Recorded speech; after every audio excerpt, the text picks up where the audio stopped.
Students, आज के इस लेक्चर में मैं आपके साथ डिस्कस करूंगा माल्थस की थ्योरी ऑफ पॉपुलेशन। उसका जो एक्सप्लेनेशन है वो मैं आपके साथ डिस्कस करूंगा, उसको मल्टीपल एंगल्स के साथ आपके साथ एक्सप्लेन करूंगा और लास्ट में मैं आपको इसका जो क्रिटिसिज्म है उसको डिस्कस करूंगा।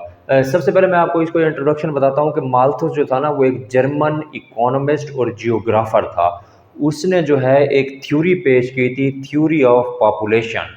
थ्योरी ऑफ पॉपुलेशन जो है वो फोकस करती है जो पोटेंशियल डेंजर है ओवर पॉपुलेशन का, उसको फोकस करती है।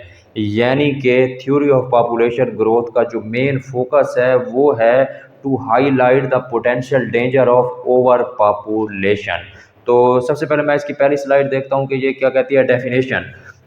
माल्थस के मुताबिक the population of world would increase in geometric proportion. Malthus कहता है कि जो दुनिया की पॉपुलेशन है वो जियोमेट्रिक प्रोपोर्शन में इंक्रीज हो रही है, जबकि food supply available to them, खुराक जो है उनके लिए मुहैया की जा रही है, वो ये खुराक जो ज़मीन से पैदा हो रही है फूड, ये जो है इसमें इंक्रीज जो है वो हो रहा है अरिथमेटिक प्रोपोर्शन में। यानी कि Malthus says that the world population would increase in geometric proportion whereas the food supply available to them would increase in arithmetic proportion।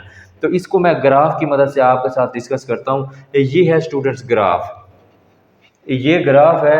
इस एक्स एक्सिस पे मैं जो है टाइम को शो किया है, वाई एक्सिस पे शो किया है मैंने पॉपुलेशन को, ठीक है।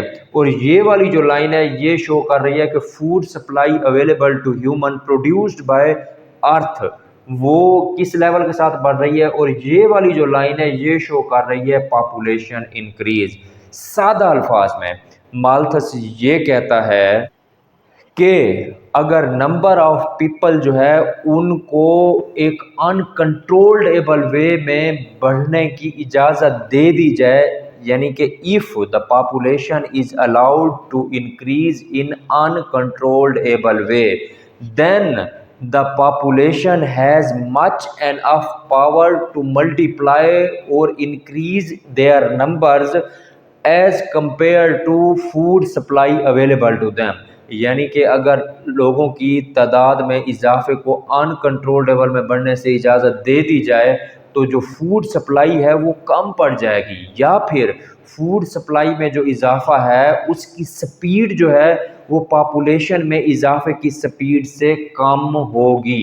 मिसाल के तौर पर पॉपुलेशन जो है ना पहले कम थी, तो यहाँ से पॉपुलेशन की स्पीड जो है वो तेज़ी से बढ़ना शुरू हुई, जबकि फूड सप्लाई जो है वो तो एक कांस्टेंट वे से बढ़ रही है।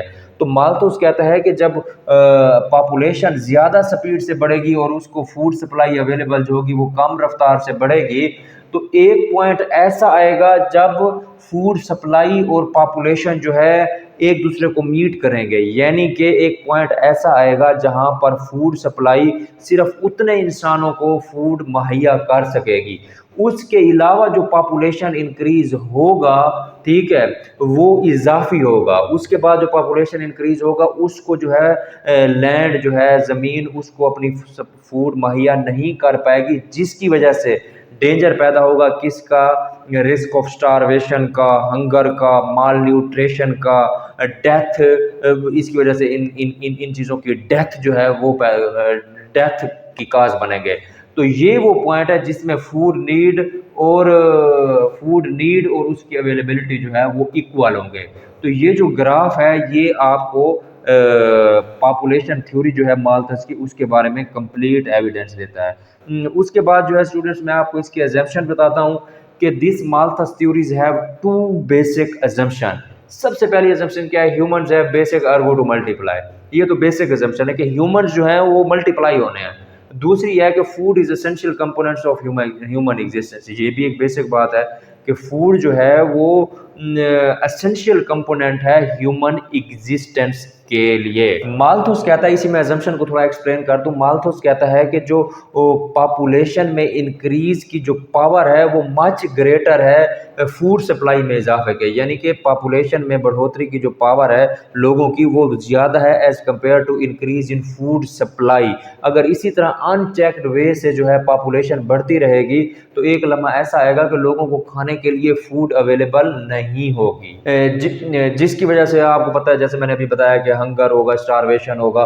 तो इस रिस्क ऑफ स्टारवेशन और हंगर और ओवर पॉपुलेशन के इश्यूज को ओवरकम करने के लिए माल्थस ने ना कोई 3 जो है वो प्रपोज्ड सॉल्यूशन दिए हैं। सबसे पहले मैं आपको डिस्कस करता हूँ प्रपोज्ड सॉल्यूशन। माल्थस ने अपने ऐसे के जो फर्स्ट एडिशन था एन ऐसे ऑन प्रिंसिपल ऑफ पॉपुलेशन, उसमें 2 चेक्स बताए थे, पॉजिटिव और नेगेटिव चेक्स। जो तीसरा उसका एडिशन, जो सेकंड एडिशन था, यानी पहले एडिशन में माल्थस ने अपने ऐसे के पहले एडिशन में जो ऐसे ऑन प्रिंसिपल्स ऑफ पॉपुलेशन, उसमें 2 चेक्स बताए थे, पॉजिटिव और नेगेटिव चेक्स। और दूसरे एडिशन में माल्थस ने तीसरा चेक बताया था पॉपुलेशन कंट्रोल करने के लिए, उसको बोलते हैं मोरल रिस्ट्रेंट्स। सबसे पहले मैं डिस्कस करता हूं आपके साथ पॉजिटिव चेक। पॉजिटिव चेक जो है वो प्रपोज करता है कि डेथ रेट में इंक्रीज किया जाए। पॉजिटिव चेक कहता है कि पॉपुलेशन को कंट्रोल करने के लिए डेथ रेट जो है उसको इंक्रीज किया जाए। और माल्थस जो है वो बिलीव करता है कि ये तरीका जो है आबादी को कंट्रोल करने का, ये एक नेचुरल वे है to restore the power of God, कि गॉड की पावर को रिस्टोर करने का एक नेचुरल तरीका है। डेथ रेट को इंक्रीज करने के लिए प्रपोज सॉल्यूशन क्या दिया है, उसने कहा है कि एक तो फेमाइन, दूसरा हंगर, तीसरा स्टारवेशन, चौथे नंबर पे एपिडेमिक, 5वें नंबर पे पेंडेमिक, 6ठे नंबर पे वार, 7वें नंबर पे कन्फ्लिक्ट, 8वें नंबर पे नेचुरल डिजास्टर्स, 9वें नंबर पे नेचुरल माइसरीज, जैसे जलजला हो गया, अर्थक्वेक, फ्लड हो गया, ड्राफ्ट हो गया, वाइल्ड फायर हो गई। तो ये सारे जो है मेथड ये वर्ल्ड पॉपुलेशन को कंट्रोल करने का बायस बनेंगे। ऑल्दो अगरचे ये जो सारी चीज़ें मैंने आपको बताई हैं माल्थस के बकौल, ये पॉपुलेशन तो कंट्रोल करेंगी, लेकिन इसका एक नेगेटिव कंसिक्वेंस है। पॉपुलेशन तो इस वजह से कम हो जाएगी, लेकिन नेगेटिव कंसिक्वेंस ये है कि ये पॉपुलेशन ग्रोथ का ये तरीका अपने साथ बहुत ज़्यादा हो, यानी it brings wider spread pain and miseries with it, so it is not practicable or ideal solution to control the population। तो नेगेटिव चेक जो है, नेगेटिव चेक ये कहता है माल्थस के बकौल कि पॉपुलेशन जो ओवर पॉपुलेशन है उसको कंट्रोल करने के लिए आप जो है बर्थ रेट को कंट्रोल करें। बर्थ रेट को कैसे कंट्रोल करेंगे, माल्थस ने प्रपोज किया कि बर्थ रेट को कंट्रोल करने के लिए जो है एक तो आप डिले इन मैरिज करें, दूसरे नंबर पे आप फैमिली प्लानिंग कर सकते हैं, तीसरे नंबर पे अबॉर्शन कर सकते हैं, चौथे नंबर पे प्रोटेक्टेड इंटरकोर्स कर सकते हैं, 5वें नंबर पे आप पिल्स यूज कर सकते हैं, कॉन्ट्रासेप्टिव पिल्स यूज कर सकते हैं। इन तरीकों से जो है आप बर्थ रेट को कंट्रोल करते हैं। तो ये जो नेगेटिव चेक वाला पोर्शन है ये ज़्यादा एप्लीकेबल, मोर सूटेबल और एक्सेप्टेबल सॉल्यूशन है पॉपुलेशन को कंट्रोल करने के लिए। तो माल्थस ने अपना सेकंड एडिशन जो है द एन ऐसे ऑन प्रिंसिपल ऑफ पॉपुलेशन, उसके अंदर एक तीसरा सॉल्यूशन प्रपोज किया है। तीसरा सॉल्यूशन जो है वो है मोरल रिस्ट्रेंट। मोरल रिस्ट्रेंट जो है वो एक widely applicable and more practical solution है टू कंट्रोल द पॉपुलेशन या ओवर पॉपुलेशन। तो इसका जो बेसिक ऑब्जेक्टिव है वो है economic gain and social improvement. Economic gain और सोशल इंप्रूवमेंट पे माल्थस ने अपने सेकंड एडिशन में जो है फोकस किया है। ये क्या चीज़ है economic gain and social improvement? Economic gain और सोशल इंप्रूवमेंट ये कहता है कि वन शुड अवॉइड और refrain from marriage until he is capable of providing and feeding food, shelter and home to their family। कि एक आदमी को उस वक्त तक शादी नहीं करनी चाहिए जब तक वो इस काबिल नहीं हो जाता कि वो अपने फैमिली और आने वाले बच्चों को सपोर्ट कर सके। ठीक है, तो ये तरीका भी है पॉपुलेशन को कंट्रोल करने का, यानी इसमें डिले इन या पोस्टपोनमेंट इन मैरिज हो गया, तो उसके बाद जब मैरिज होगी तो उसमें फैमिली प्लानिंग जो है वो इस्तेमाल होगी। फैमिली प्लानिंग के यूज़ से भी पॉपुलेशन जो है मोरल रिस्ट्रेंट में कंट्रोल हो जाएगी। अब मैं आपको इसके इम्पैक्ट बताता हूँ कि ओवर पॉपुलेशन या पॉपुलेशन को कंट्रोल करने की जो माल्थस की थ्योरी है इसके इम्पैक्ट हैं पॉपुलेशन को कंट्रोल करने में एक की रोल प्ले करती है ये।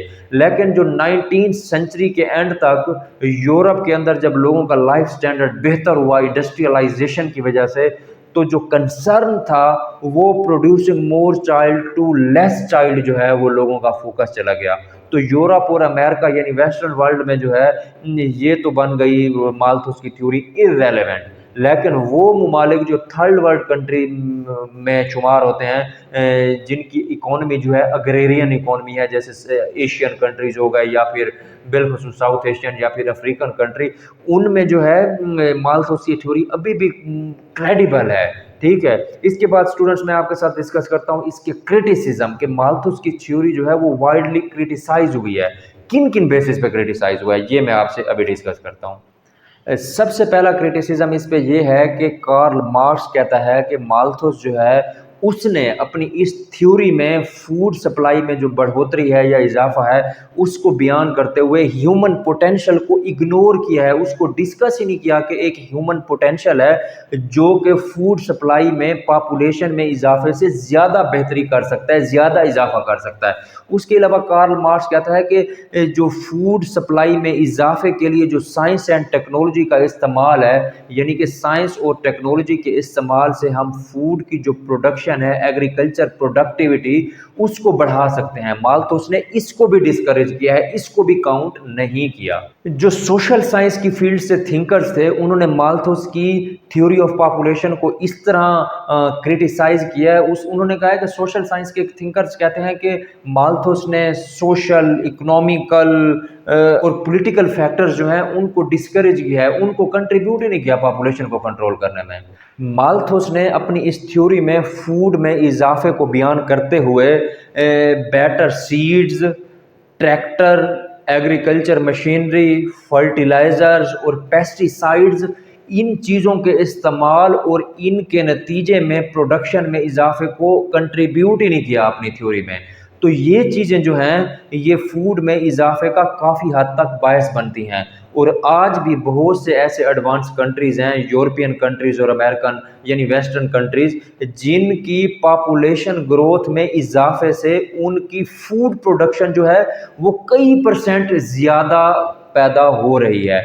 तो माल्थस के इन पॉइंट को अपना सीड्स हो गया, ट्रैक्टर, फर्टिलाइजर, पेस्टिसाइड्स और दूसरी एग्रीकल्चर टेक्नोलॉजी को मद्देनज़र ना रखना और उसके बगैर एग्रीकल्चर प्रोडक्टिविटी को क्रिटिसाइज करना और ये बताना कि ये फूड इंक्रीज जो है वो पॉपुलेशन इंक्रीज के बराबर नहीं जा रही, तो इस वजह से इसकी माल्थस की थ्योरी ऑफ पॉपुलेशन क्रिटिसाइज हुई है।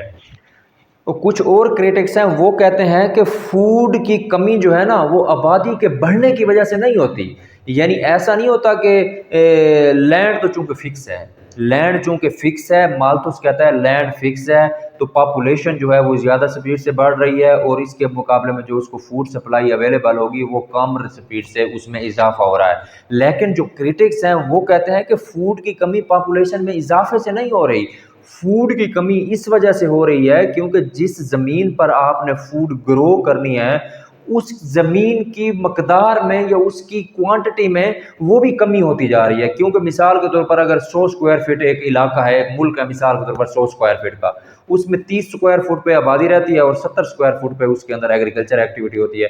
तो जैसे ही पॉपुलेशन बढ़ेगी तो पॉपुलेशन 30 की बजाय जब 40 स्क्वायर फीट में रहेगी तो बाकी एग्रीकल्चर के लिए तो बाकी 60 स्क्वायर फुट बढ़ेगी बचेगी। तो लिहाजा एग्रीकल्चर लैंड जो है उसमें कमी की वजह से जो है वो फूड उस स्पीड से नहीं बढ़ रही जिस स्पीड से पॉपुलेशन बढ़ रही है। माल्थस ने ना जब इंक्रीज इन पॉपुलेशन और food supply available to people उसका जब कंपैरिजन किया तो माल्थस ने बस कंसीडर किया कि फूड सप्लाई को अकेले एक बस फूड प्रोडक्शन जो है उसको कंसीडर किया है कंपेयर करते हुए किसी पॉपुलेशन में इजाफे से। हालांकि होना ऐसे चाहिए था कि माल्थस जो है वो हर तरह की प्रोडक्शन को जो है वो कंसीडर करता पॉपुलेशन में इजाफे को बयान करते हुए। मिसाल के तौर पर ज़मीन की क्वांटिटी तो है फिक्स, ज़मीन की क्वांटिटी फिक्स है तो प्रोडक्शन जो है वो अकेली फूड को नहीं करनी चाहिए थी, उसको कंसीडर और प्रोडक्शन भी होती है। मिसाल के तौर पर मैं आपको इंग्लैंड की एग्जांपल देता हूँ कि अगर इंग्लैंड का मैं आपको केस रखता हूँ यूके का, यूके की आबादी चूंकि अच्छी खासी है और उसका एरिया थोड़ा है, अगर यूके की पॉपुलेशन को की फूड नीड को फुलफिल करने के लिए यूके को कहा जाए कि आप अपनी ही प्रोडक्शन से जो है अपने लोगों की फूड की फुलफिलमेंट करें, तो यूके जो है वो तो फेस करेगा hunger, starvation, risk of mall nutrition, तो उसके तो लोग भूख से मर जाएंगे। लेकिन माल्थस को करना ये चाहिए था कि वो हर तरह की प्रोडक्शन जो है उसको मद्देनजर रखता। मिसाल के तौर पर जब इंग्लैंड ने, चूंकि उसकी ज़मीन कम है, वो अपनी पैदाशुदा खुराक से अपने लोगों की ज़रूरत पूरी नहीं कर सकता, तो इंग्लैंड जो है ना अपने नेचुरल रिसोर्सेज को यूज़ किया और अपने आप को टेक्नोलॉजिकली एडवांस किया और इंडस्ट्रियलाइजेशन की। तो उस इंडस्ट्रियलाइजेशन से यूके क्या करता है, थर्ड वर्ल्ड कंट्री से और अपने कंट्री से रॉ मटेरियल्स इंपोर्ट करता है और रॉ मटेरियल इंपोर्ट करके उसको फिनिश्ड प्रोडक्ट में कन्वर्ट करके दुनिया को महंगे दामों फरोख्त करता है। तो जब ये महंगे दामों फरोख्त करता है तो इसको ह्यूज अमाउंट में रेवेन्यू जनरेट होता है। तो ये रेवेन्यू जो है ये यूके इस्तेमाल करता है फूड परचेज करने के लिए, अपने लोगों का पेट भरने के लिए जो खुराक है उसको परचेज करने के लिए दूसरे ममालिक से वो यूके करता है अपनी प्रोडक्ट्स को सेल करके। तो यहाँ पे भी माल्थस ने ना एक गलती की है, अकेले फूड प्रोडक्शन को कंसीडर करके उसको हर तरह की प्रोडक्शन को कंट्रीब्यूट करना चाहिए था। अगर वो फूड प्रोडक्शन को देखें तो यूके जो है आज तो वो भूखा मर रहा होता। तो यूके चूंकि उसने अपना सिस्टम बेहतर किया है, शिप्स, बोट्स, रेलवे, एयरपोर्ट्स, अपनी इंडस्ट्रियलाइजेशन, तो उस वजह से उसकी प्रोडक्शन जो है टोटल वेल्थ बढ़ी है। तो स्टूडेंट्स ये थे कुछ क्रिटिसिज्म जो मैंने आपको माल्थस की थ्योरी ऑफ पॉपुलेशन के बारे में बताया। उम्मीद है ये मेरा लेक्चर आपको समझ आया होगा। मिलते हैं अगले लेक्चर में, तब तक के लिए मैं आपसे इजाजत चाहूंगा। अल्लाह हाफिज, थैंक यू।